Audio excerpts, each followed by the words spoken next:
Bien-aimés dans le Seigneur, bonjour.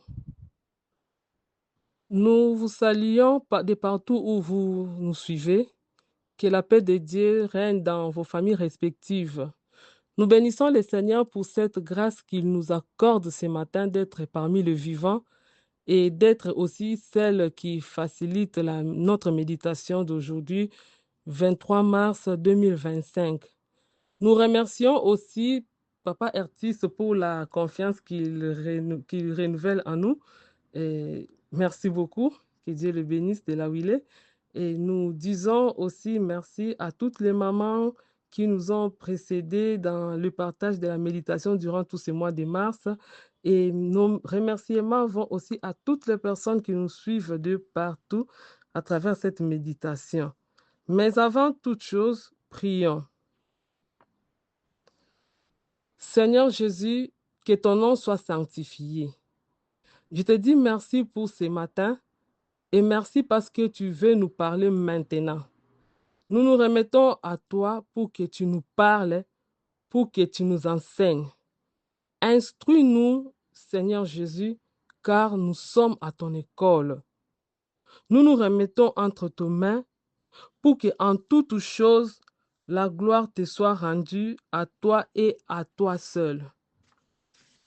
Nous disons merci Seigneur Jésus-Christ. Amen. Bien-aimés, le texte de notre méditation d'aujourd'hui se trouve dans le livre de Matthieu, chapitre 16, les versets 13 à 20. Et nous répondrons à la question 3 et à la question 7. La question 3, c'est de savoir s'il y a un exemple à suivre ou à ne pas suivre. Et la question 7, c'est quelle vérité Dieu me révèle-t-il? Après cela, il y a des questions de chaque jour, mais à cela, nous allons laisser la place à toutes les personnes, à tout le monde, selon l'inspiration du Saint-Esprit, de répondre à ces questions. Nous lisons Matthieu chapitre 16, le verset 13 à 20. La Bible dit ceci. Jésus étant arrivé dans les territoires de Césarée de Philippe, demanda à ses disciples, qui dit-on que je suis, moi, fils de l'homme? Ils répondirent, les uns disent que tu es Jean-Baptiste, les autres Élie, et les autres Jérémie, ou l'un des prophètes. Et vous, leur dit-il, qui dites-vous que je suis? Simon-Pierre répondit, tu es le Christ, le Fils du Dieu vivant. Jésus, reprenant la parole, lui dit, tu es erré, Simon, fils de Jonas, car ce ne sont pas la chair et le sang qui t'ont révélé cela, mais c'est mon Père qui est dans les cieux. Et moi, je t'ai dit que tu es Pierre, et que sur cette pierre, je bâtirai mon église, et que les portes du séjour des morts ne prévaudront point contre elle. Je te donnerai les clés du royaume des cieux. Ce que tu lieras sur la terre sera lié dans les cieux, et ce que tu délieras sur la terre sera délié dans les cieux. Alors il recommanda aux disciples de ne dire à personne ce qu'il était, de ne dire à personne qu'il était le Christ.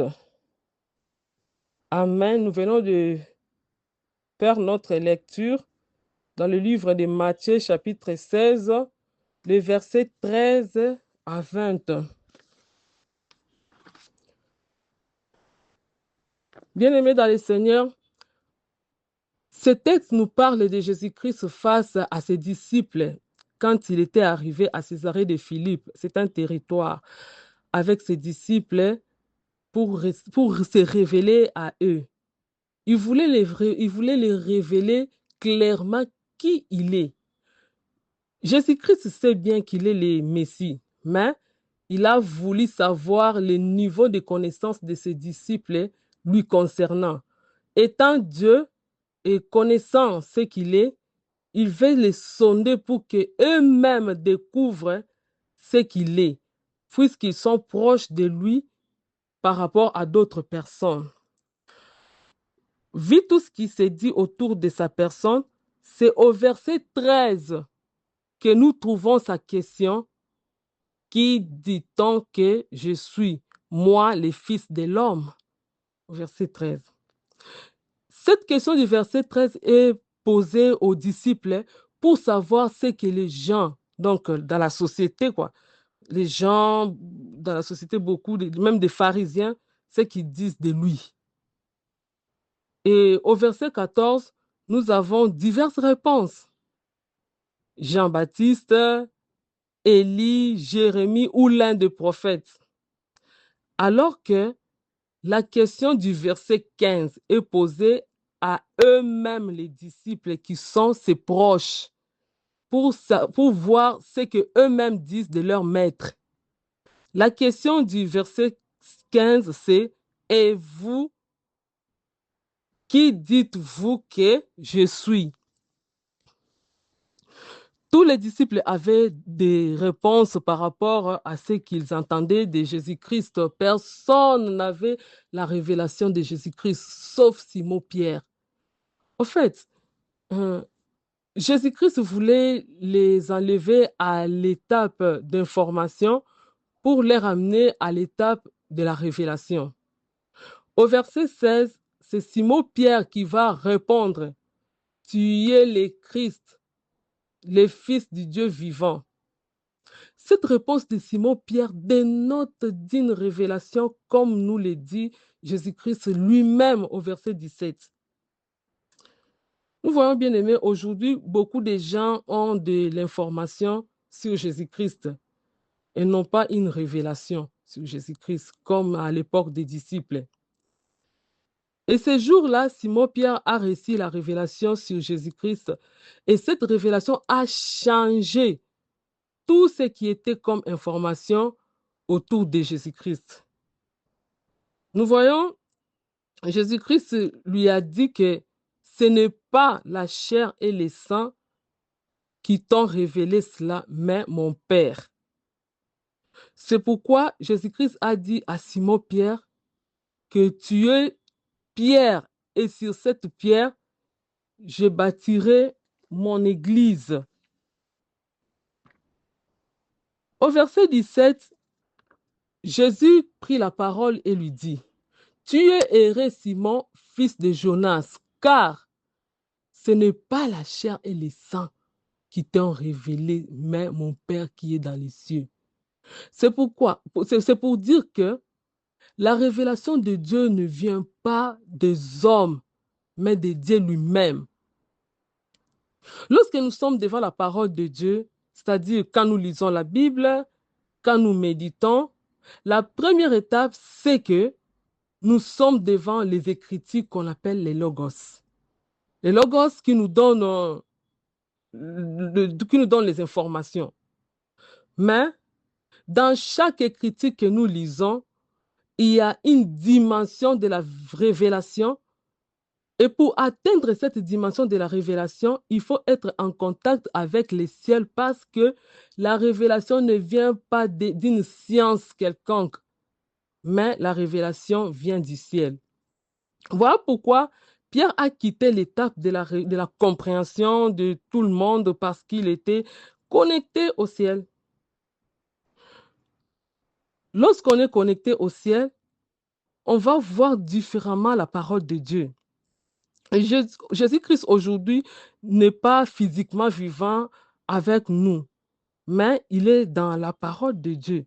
Et lorsque on lit la parole de Dieu, au-delà de toute information que nous avons de Jésus-Christ, il y a une dimension, toujours une dimension, une dimension d'une révélation. Quand nous lisons la parole de Dieu, il y a toujours, à part les informations, il y a aussi une autre dimension de la révélation qui est là. Et celui qui est connecté spirituellement au ciel verra différemment la parole de Dieu. Lorsque tout le monde verra les simples écritures, Celui qui est connecté au ciel aura la révélation profonde que les autres n'ont pas. Voilà pourquoi, étant connecté au ciel, Pierre récit une révélation qui est venue changer toute information. C'est-à-dire, il ne pouvait plus comprendre Jésus-Christ comme tout le monde. Voilà pourquoi il est important de chercher la connexion spirituelle, c'est-à-dire d'être en contact permanent avec le Saint-Esprit pour comprendre différemment la parole de Dieu. En fait, dans notre méditation d'aujourd'hui, nous voyons que Jésus-Christ les a amenés à Césarée de Philippe pour se révéler à eux, donc à ses disciples. Et tous avaient des réponses par rapport à ce qu'ils entendaient parler de Jésus-Christ. Personne n'avait la révélation sur Jésus-Christ, mais Pierre va prendre la parole pour lui dire, tu es le Fils de Dieu. C'est pour dire qu'on ne connaît pas Jésus-Christ par information. On ne connaît pas Jésus-Christ par information, car tous les disciples avaient l'information concernant Jésus-Christ. Tout le monde, même les pharisiens, ils avaient l'information concernant Jésus-Christ. Nous voyons au verset 17, Jésus dit, tu es erré. Une réponse personnalisée. Tu es erré.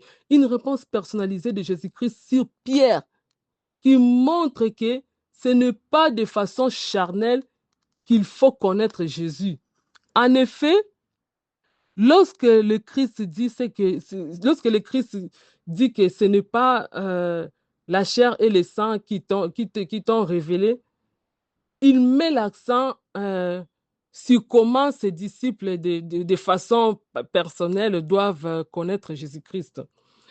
La chair rappelle la relation d'homme à homme, la chair. Ça rappelle la relation d'homme à homme, c'est-à-dire connaître Jésus-Christ comme un homme ayant vécu dans l'histoire de l'humanité. Et le sang rappelle la filiation, l'appartenance familiale, tribale, clanique ou la lignée héréditaire de Jésus-Christ.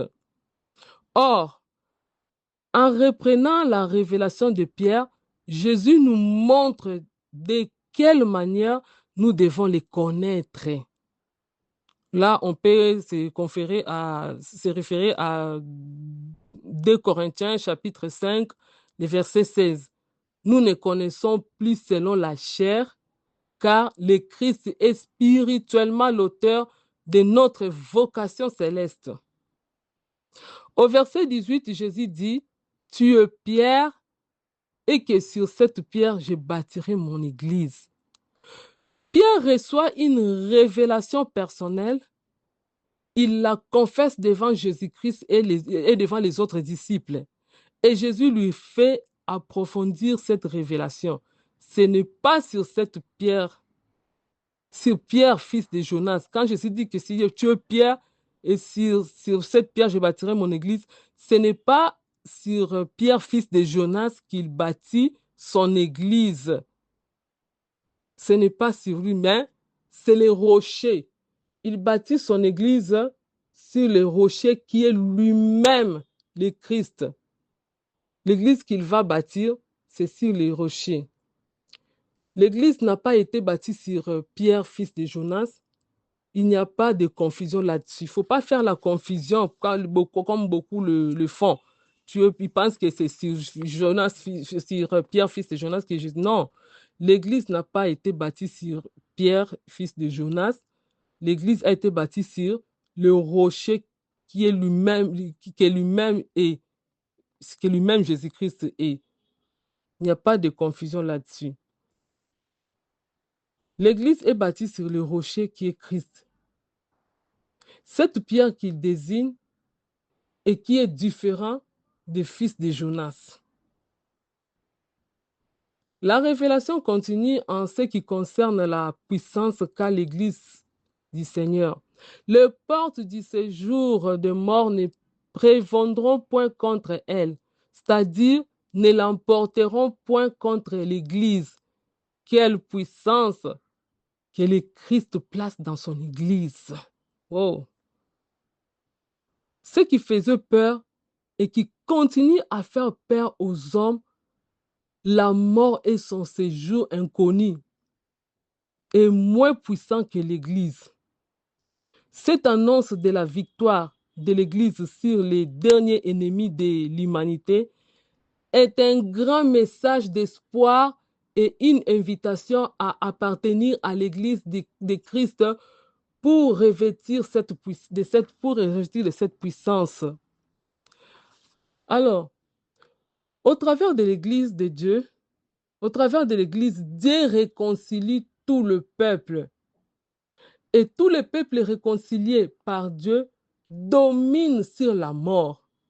Donc, si on meurt physiquement, parce que physiquement, nous allons mourir. Mais si on meurt physiquement, on a l'espérance de la résurrection. Nous avons l'espérance de la résurrection. Et ceux qui sont égarés, séparés de Dieu, à cause de l'Église, ils sont réconciliés avec Dieu parce que la mission de l'Église aujourd'hui est de réconcilier le peuple égaré avec Dieu. Au verset 19, je te donnerai les clés du royaume des cieux et ce que tu lieras sur la terre sera lié dans le ciel, dans les cieux, et ce que tu délieras sur la terre sera délié dans les cieux. Jésus-Christ continue à donner cette série de révélations à Pierre, dont le cœur a manifesté la foi et la confiance en Christ, le Fils de Dieu vivant. Les clés du royaume sont cette capacité que Pierre reçoit pour amener les hommes à la foi en Christ, afin que l'entrée dans le royaume leur soit ouverte. Cette clé est l'image de la parole prêchée et nous nous souviendrons que le jour de la Pentecôte, Pierre, par cette clé, a pu donner accès au royaume à plus de 3000 hommes, de 3000 hommes après sa prédication.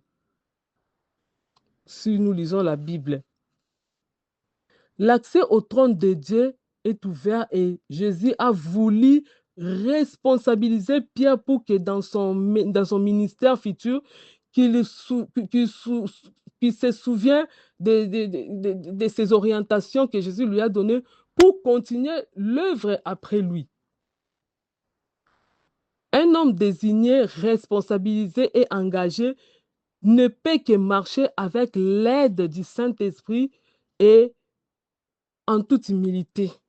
On va voir l'humilité en lui. Les pouvoirs que Christ donne sont centrés sur lui, quand bien même dans leur usage, c'est l'homme qui est visible. Pierre reçoit le pouvoir de longer le monde visible par le monde invisible. Il ne s'agit pas ici d'un privilège pour faire des choses contre nature, contre la révélation ou la vision de Dieu, mais plutôt une capacitation de rendre son ministère centré sur Christ en toute humilité. En toute humilité. Voilà, bien-aimés, pour répondre à nos questions. Ça, c'était pour éclaircir. Maintenant, pour répondre à nos questions, nous commencerons par la question 3. Exemple, y a-t-il un exemple à suivre ou à ne pas suivre? L'exemple à suivre, bien aimé, c'est d'abord l'exemple de Pierre. Exemple de Pierre. Pierre était ensemble avec tous les autres disciples, mais il s'est démarqué de tous les autres. Tout le monde avait la pensée erronée sur Jésus-Christ. Mais Pierre s'est dit que je dois chercher qui est la personne de Jésus. Donc, en tant que disciple, à un certain moment, Dieu veut traiter avec nous d'une manière particulière et personnel. Alors, tout celui qui veut comprendre ou connaître Dieu différemment doit se démarquer, doit faire un pas de plus. C'est vrai, on est tous dans la même église comme étant disciples de Jésus-Christ, mais la compréhension de Jésus-Christ est fonction de notre capacité à pouvoir chercher à aller plus loin avec Dieu. C'est-à-dire quoi? Au-delà de ce que nous écoutons à la chair, le pasteur prêche, au-delà de tout ce que nous écoutons à la chair, au-delà de tout ce que nous entendons prêcher par les pasteurs, il y a encore une autre compréhension qui vient de lui-même Dieu. Celui qui, après être ensemble avec tout le monde, à l'église, dans des groupes de prière, à la réunion de prière, cherche des moments particuliers avec Dieu, comprendra aussi différemment.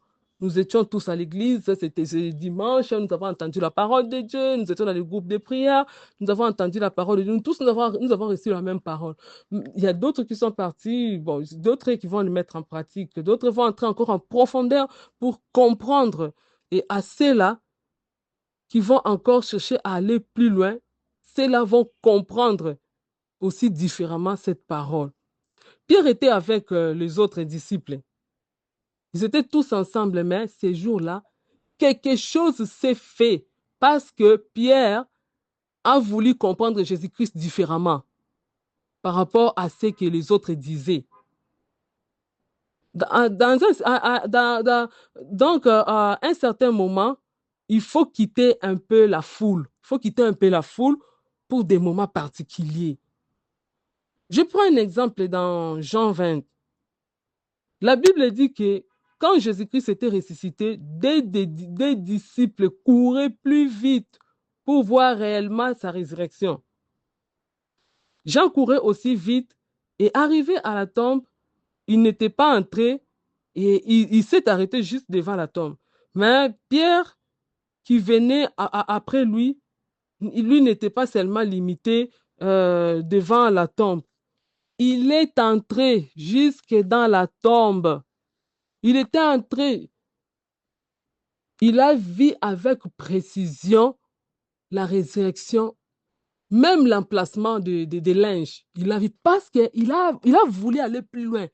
Il a voulu entrer. Alors, toujours dans le Jean, on dit que, dans le livre plutôt de Jean, des chapitres 20, on dit, les deux couraient au même moment. Mais celui qui est entré jusque dans la tombe a découvert plus que celui qui était resté, plus que celui qui n'était pas entré. Donc, celui qui se démarque de la foule traite avec Dieu différemment. Le deuxième exemple à suivre, hein, c'est l'exemple de Jésus-Christ lui-même. Oh, cet exemple, comme ça m'a marqué. Ça m'a vraiment marqué quand je lisais la Bible bien-aimée, de voir que Jésus-Christ lui-même, il était au courant des témoignages de gens. Il était au courant des témoignages des gens. Il savait ce que les gens disaient de lui. Il pouvait, étant Dieu, il pouvait commencer à se défendre, à vouloir démontrer ce qu'il est. Il avait l'information le concernant. Mais Jésus-Christ ne s'est pas défendu. Il n'a pas concentré son énergie en train de se défendre.